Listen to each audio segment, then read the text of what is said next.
So some time has passed. I've just boxed in this base. I've picked up some materials from around the area and put them in these little storage containers. So I've got copper and stuff. Now I've still got my original base, and I have also got facilities in it. This base has got enough fuel for 10 days. You'll notice that the refuel generator is key. Is when you look at the subview console, this becomes quite useful when you've got a base with lots of power generators. You just hold that down and it adds any fuel cells you have in storage and shares them among your power generators. Anyway, now I've built this basic second base. I'm now going to, and you can see it's surrounded by materials. You've got iron here, we've got granite up there, we've got some more fibre, scrap, more iron. This is quite a good location. And of course you have got some local camps and bases, and bases that will be able to raid as well. So this is kind of perfect for a beginner base. Once you've crossed over. So I've got my base here now, and I've got my old base down here, and I'm actually carrying a whole load of iron with me. I'm going to now take that back to my first base and make myself a load of iron. And again, I'm going to be crossing the that gap. Tempting fate, you might say, but so far nothing bad has happened. Lots and lots of resources I can mine here. That's also why this guy has built a base here as well, I suspect. So I'm going to head over here to this little corner, and then I'm going to go straight across. Generally a crossing of about 1,000 meters is pretty safe. Anything over that and you start getting into the possibility the worm might actually catch you, but the amount of time it takes the worm to appear and to start its attack run, oops, generally means that you're reasonably safe. Well, I'm pretty close to this guy. Look at him go. If I get... oh, he's about to come for me. He's keen. But, yet again, the worm is foiled. So that was quite fun.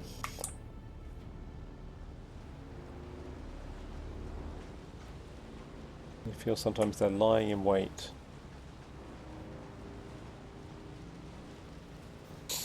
So now I'm just going to head back to my first base to make some iron. I'm going to use the facilities in my first base. They're close enough together that I can do this little run, have that bit of excitement of having the worm try to get me, but without enormous amounts of risk.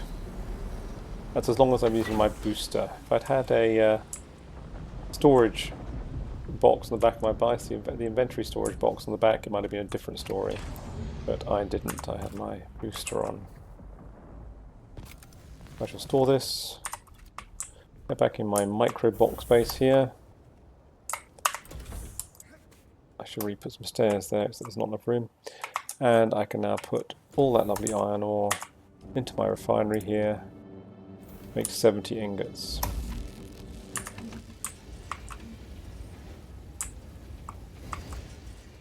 So now that we've done that first part, it has unlocked a lot of things.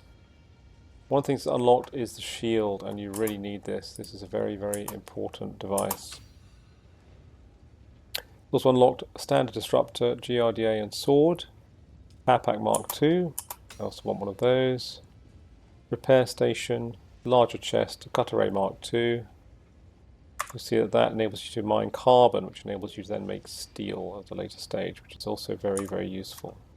So it's worth getting that. I've got 17 intel points left. Don't want a Dew Reaper, don't really need it, don't need that. You can pick up most of the armor as booty when you start killing people. The heal kits, not really necessary, the Mark IIs, you also pick them up.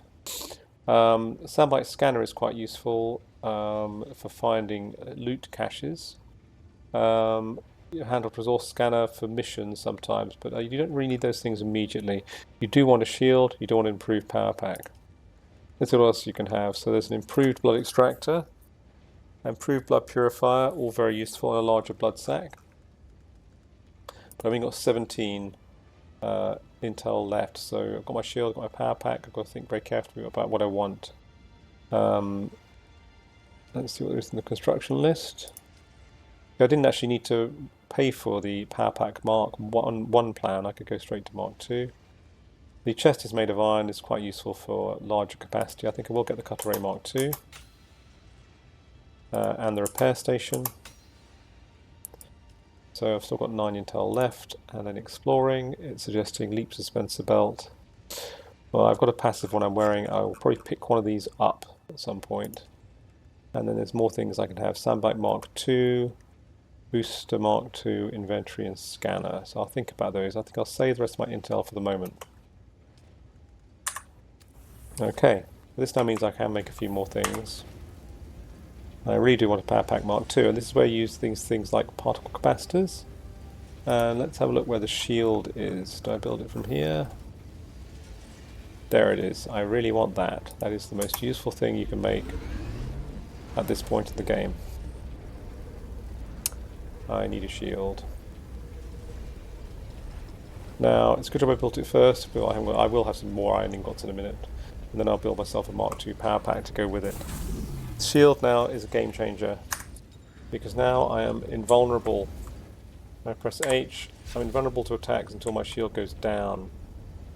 I've only got my basic power pack here, but I'll soon make a Mark II, and that'll give me a bit more power, and it takes longer to get through it. So shields go down slowly when you're shot at, but you can push a slow blade attack through a shield. They don't wear out just because you've got them on.